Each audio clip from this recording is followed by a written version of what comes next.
मैं तो राकेश जी ये कहना चाहता हूँ, इतनी बड़ी बात करी ना, एक बात समझ में आई माननीय रामकृष्ण जी, लता जी, आप सब लोग, वो 4 पंक्तियों में अगर इस पूरे सार को कहे तो कैसे कहे कि जिंदगी के हर क्षेत्र का समावेश करता है।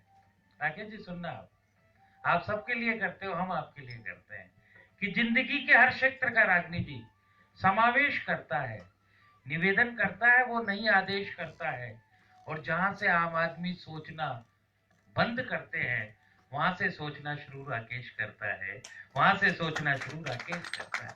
अद्भुत है। ये अवार्ड अलग क्यों है, तब कहना चाहता हूं कि हर बात आप लोग से शेयर करता है। आगे क्या है राकेश, हर बात आप लोगों से शेयर करता है, आपकी प्रगति की वो प्रेयर करता है, और लोग तो अवार्ड देकर के चले जाते हैं। इंदौरिया एक ऐसा संस्थान है जो केयर करता है, इंदौरिया ऐसा संस्थान है जो केयर करता है। ये बैनर साक्षात उस चीज का प्रमाण है। अवार्ड कम और ज्यादा हो सकते हैं, अवार्ड का तरीका भी हमारा अलग है। इसीलिए अजमेर की आईजी मालिनी अग्रवाल और कलेक्टर नरेश कुमार ठकराल कहते हैं कि यह अवार्ड सेरेमनी एक यूनिक अवार्ड सेरेमनी है। इसलिए मैं इस हेल्थ अवार्ड को देने से पहले उन तमाम चिकित्सकों से यह निवेदन करना चाहूंगा कि वो ऐसा कुछ भी ना करें, चिकित्सक यहाँ से सम्मानित होना चाहेगा, और हमने एक डॉक्टर के साथ उस बच्चे को यहाँ पर फिल्माने का प्रयास किया है। हमारा अगला अवार्ड है एनजीओ अवार्ड। गवर्नमेंट किसी की भी हो, सरकारी योजनाएं आती जाती रहती हैं, लेकिन जब तक गवर्नमेंट के पैरेलल कोई गवर्निंग बॉडी नहीं होती, तब तक पूरे राष्ट्र का पूरा विकास और डेवलपमेंट नहीं हो पाता। क्या है समाज सेवा, सेवा का भाव क्या है, वो यदि हम जानना चाहते हैं तो उसका केवल एक ही चित्र हमने सामने लगाया है, वो लगाया है मदर टेरेसा का। मदर टेरेसा यहाँ सिंबॉलिक है उस अवार्ड की। आप ये सोच रहे होंगे इस मंच पर नरेंद्र मोदी और अशोक गहलोत दोनों एक साथ हैं, यानी कि ये मंच गैर राजनीतिक है, पॉलिटिकल अवार्ड है। तो आज दुनिया के दृष्टि पटल की यदि हम बात करें तो आज हमारे देश को नेतृत्व यदि कोई दे रहा है तो हमारे देश के प्रधानमंत्री नरेंद्र मोदी दे रहे हैं। हमने पॉलिटिकल अवार्ड का फेस इन्हें बनाया है, और यदि यहाँ अशोक गहलोत नजर आ रहे हैं तो आप संभवतः समझ रहे होंगे ये मैं चीफ मिनिस्टर के रूप में मैंने उन्हें यहाँ सिंबॉलिक नहीं बनाया है, ये आरटीआई के संरक्षक हैं। सूचना के अधिकार को हिंदुस्तान में सबसे पहले राजस्थान ने अपनाया, राजस्थान से राइट टू इंफॉर्मेशन की बात स्वीकार की गई, और उस चीज को लाने वाला कोई और नहीं था, वो अशोक गहलोत और अशोक गहलोत की वो सरकार थी। इसलिए वो आरटीआई अवार्ड के रूप में हमारे मंच के ऊपर मौजूद है। रिलीजियस अवार्ड पे हमने खाटू श्याम जी के 3 तीर के चिन्ह लगाए हैं। हमारे यहाँ अधिवक्ता अवार्ड भी है, इसलिए हमने न्याय की देवी को भी यहाँ स्थापित करने का प्रयास किया है। और अधिवक्ता साहिबान से मैं एक ही बात कहता हूँ, सरकारों का कार्यकाल 5 साल का होता है और अधिवक्ता ताजिंदगी अधिवक्ता होता है। किसी भी व्यक्ति को पढ़ाई लिखाई के बाद रोजगार तलाशना पड़ता है, बेरोजगार होता है, बाद में बारोजगार बनता है, लेकिन एक अधिवक्ता ऐसा होता है जो डिग्री लेने के साथ ही बारोजगार बन जाया करता है। उसके पास वो ताकत होती है, वो हुनर होता है कि वो चाहे तो समाज और प्रदेश और राष्ट्र का निर्माण कर सकता है। और एक जानकारी देते हैं जिसे कई बार राजनीतिक जुमलों के द्वारा नहीं समझाया जा सकता। बेटी बचाओ बेटी पढ़ाओ कहते हैं मात्र से बेटी सुरक्षित नहीं हो जाती है। साइकिल और स्कूटी बांट देने से किसी भी बच्चे का भविष्य नहीं बन जाएगा, उसकी मॉनिटरिंग बहुत जरूरी है। यदि पेरेंट्स ने उसको एक अच्छे इंस्टीट्यूशन में डाल दिया, एक अच्छा फीस स्ट्रक्चर दे दिया, उसे अच्छा एक ड्रीम दे दिया, पर्याप्त नहीं है। यदि आपने उसकी मॉनिटरिंग नहीं की तो सॉरी, कोटा इस बात का उदाहरण है। औद्योगिक नगरी होने के साथ साथ कोटा में जिस तरह के सुसाइड के केसेस बढ़ रहे हैं, वो इस बात का परिणाम है कि पेरेंट्स ने निश्चित रूप से अपने बच्चों को इग्नोर किया है। जिस बच्चे को डॉक्टर बनने के लिए उन्होंने वहां भेजा था, पैसा नहीं था, खेत का एक टुकड़ा था, उसे बेच दिया। वो बच्चा पहले सेमेस्टर में फेल हो गया, उसने माँ बाप से झूठ बोला कि मैं सेकंड सेमेस्टर में आ गया हूं, मुझे फीस चाहिए। उसके बाद में जवान बहन का दहेज पिता ने भेज दिया कि तेरे सेकंड सेमेस्टर की फीस भेज रहा हूं। वो फिर सेकंड सेमेस्टर में फेल हो गया, उसने फिर झूठ बोला। तीसरे सेमेस्टर में फिर उसने फीस की डिमांड की, उसके पास कुछ नहीं था, उसने अपनी पत्नी का जेवर बेच दिया, और वो नालायक फिर फेल हो गया। भला कॉलेज भी उसको रखता तो कब तक रखता। जब उसने उसे किक आउट कर दिया तो आखिर वो क्या करता। क्या वो घर आकर के जवान बहन से नजरें मिला सकता है? क्या माँ के आंचल में छुप सकता है? क्या पिता का हौसला बन सकता है? सॉरी, उसके मर जाने पे मुझे कभी खेद नहीं होगा, ऐसे इंसान का मर जाना ही बेहतर है। उसे कैरियर बनाने के लिए भेजा था, उसे माँ बाप को इस तरह से बर्बाद कर देने के लिए नहीं भेजा था। इसलिए हमारे पेरेंट्स को बच्चों के ऊपर ध्यान देना पड़ेगा। जब तक आप ऐसा नहीं करेंगे तब तक काम नहीं होगा।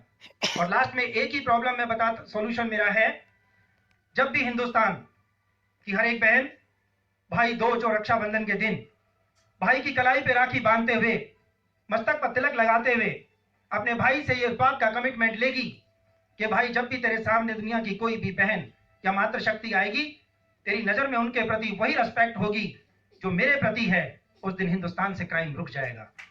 वरना पैसा और राजनीतिक जुमले से कभी क्राइम रुकने वाला नहीं है। दूसरा प्रोजेक्ट था, अभी मैंने 43 बड़ी मेगा सेमिनार्स की हैं विगत 2 सालों में। हजारों लोगों को बच्चों के बीच में मैंने जाकर के आई सेंस और टच थेरेपी को भी मैंने बताया है। और तीसरा बैनर आपके पीछे लगा है, जिसके बैनर की लॉन्चिंग आज आपके सामने हो रही है, मेड फॉर ईच अदर। क्या नया है इन बैनर में? डॉटर बोले तो बेटी और पेरेंट्स बोले तो माँ बाप। बहुत आसान सी बात लेके चल रहा हूं। Made for each other picture बता रही है पति पत्नी के बीच में मैं क्या चाहता हूं। यदि ये इंपॉर्टेंट नहीं होता तो सुप्रीम कोर्ट की दखल नहीं होती। सुप्रीम कोर्ट ने जिस विवाह पद्धति को भी चैलेंज किया है, सुप्रीम कोर्ट ने जिस बॉन्डिंग के वीक होने को लेकर के अधिकार दे दिया है कि यदि एक दूसरे के प्रति ट्रस्ट नहीं रह गया है तो तुम भी अपना जीवन साथी चुन सकते हो, अपना पार्टनर चुन सकते हो, फ्रीडम चुन सकते हो। बड़ा अजीब लगता है, करोड़ों के आलीशान भवन में शानदार रूम के एक बेड पर होने के बावजूद भी पति पत्नी दोनों अजनबी जिंदगी जीने को विवश हैं। वाई? इस वाई का जवाब लेने के लिए निकले हैं हम लोग। क्या है हैप्पीनेस? पता लगता है कि नहीं, एक दूसरे की जिंदगी में कोई खालीपन है। उस खालीपन को भरेंगे हम उन हैप्पी कपल्स के बीच में जाकर, उन लोगों की जिंदगी को शेयर करके, ताकि उन लोगों के घर में खुशियां आए। आप सोचिए, एक वाइफ जो सुबह हस्बैंड को ऑफिस के लिए भेजती है, बीच में बच्चों का स्कूल से आने का इंतजार करती है, 5 बजे केवल टकटकी लगाकर दरवाजे को ताका करती है, ये सोच करके हस्बैंड लौटेंगे, बड़े प्यार से उसने उनके लिए खाना बनाया है, बहुत सारी चीजें उसके दिमाग में चल रही होती है।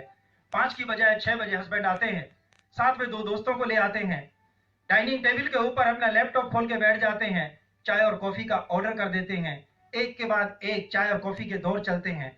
बच्चा जो स्कूल की प्रॉब्लम शेयर करना चाहता था वो सो जाता है, पत्नी निढाल होकर के वो भी कहीं सोफा या डाइनिंग टेबल की किसी कुर्सी पर गर्दन लटका देती है, और जब थोड़ी देर बाद पता लगता है तो पति देव कहते हैं मैं खाना खाकर आया हूं।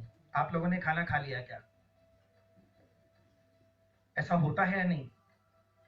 5 लोगों का परिवार है, 3 लोग मोबाइल लेकर बैठे हैं। यदि आपको मोबाइल से ही काम करना है तो एक स्मार्टफोन पत्नी को भी चाहिए। पत्नी के मोबाइल में भी फेसबुक है, व्हाट्सएप है, उसको भी बहुत सारे फ्रेंड्स मिल जाएंगे, उसकी भी कमी की पूर्ति उन फ्रेंड्स से हो जाएगी, उसे भी हौसला अफजाई चाहिए। वो तमाम वो बातें जो बहुत सारी हैं, मैं उम्र में छोटा हूं, उम्रदराज पिता तुल्य लोग भी मेरे साथ यहाँ बैठेंगे, लेकिन मैं चाहता हूं यदि मेरे इन सारी चीजों से यदि 5 लोगों को भी बात समझ में आती है तो मेरा आना सार्थक हो गया। ये मेरा तीसरा प्रोजेक्ट था। आप सभी लोगों का बहुत बहुत धन्यवाद, आभार कि आप सब लोग यहाँ आए हैं। और इसी श्रृंखला के अंतर्गत मैं अगले अवार्ड्स के रूप में उन सारी चीजों के लिए मैं अपने साथियों को आमंत्रित कर रहा हूं जो मंच को संचालन देंगे, वो इस कार्यक्रम को आगे बढ़ाएंगे ताकि अवार्ड सेरेमनी इन टाइम आगे बढ़ सके। धन्यवाद। मेरे को राकेश जी का विजन अच्छा लगा। ये महत्वपूर्ण वाकई नहीं है कि हमारी संख्या कितनी है, लेकिन इन्होंने बेटी से लेकर के माँ के संबंध तक को जो एक गरीब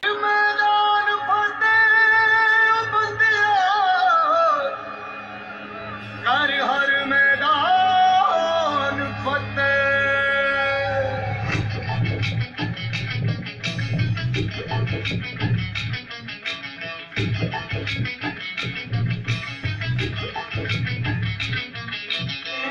घायल परिंदा है तू, दिखला दे जिंदा है तू, बाकी है तुझ में हौसला,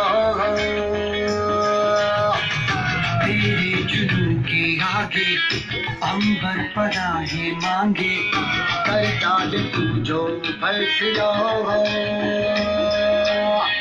टूटी तकदीरें तो क्या, टूटी शमशीरें तो क्या, टूटी शमशीरों से ही हो कर हर मैदान फतेह, कर हर मैदान फतेह, कर हर मैदान फतेह, फतेह हर मैदान फतेह।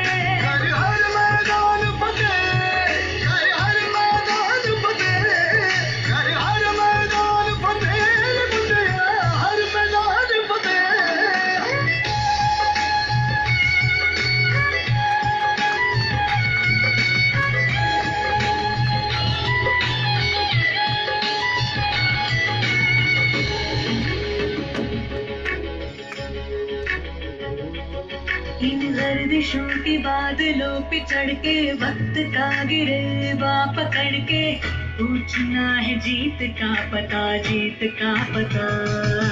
इन मुट्ठियों में चांद तारे भर गए, आसमां की हद से गुजर के हो जा तू भीड़ से जुदा, भीड़ से जुदा, भीड़ से जुदा। कहने को चला है तू, लोहे का चला है तू, टूटी शमशीरों